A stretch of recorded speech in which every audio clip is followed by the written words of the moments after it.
High কমিশনে ঢুকে জাতির পিতার ছবি নিয়ে অপমান করেছে, এত সাহস কোথা থেকে পায় আমি জিজ্ঞাসা করি।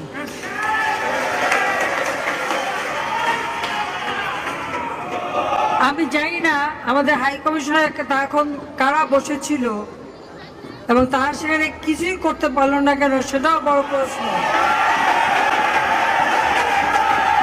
আর আমি আমার প্রবাসী যারা বাঙালি, না আমার প্রবাসী বাঙালিদেরও আমি বলবো যে যারা এই ঘটনাগুলি ঘটিয়েছে তারা চলাফেরা করে না, তাদের দেখেন না।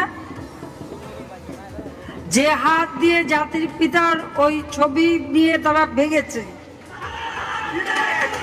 তাদের যা উপযুক্ত করা উচিত সেটা করতে হবে।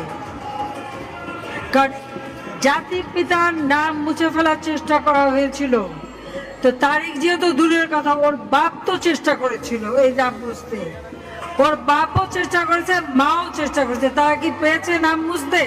পারে নাই। ইতিহাস কখনো কেউ চাপা দিতে পারে না। আর জাতির পিতা তার 7 মাসে ভাষণে বলে গেছে যে বাঙালিকে কেউ দাবায় রাখতে পারবে না, পারে নাই দাবায় রাখতে। আজকে এত বড় দুঃসাহস হয়ে যায়।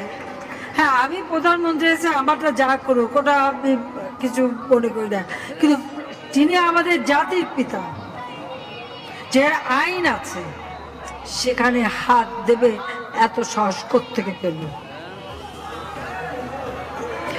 তারিখ যে ভুলে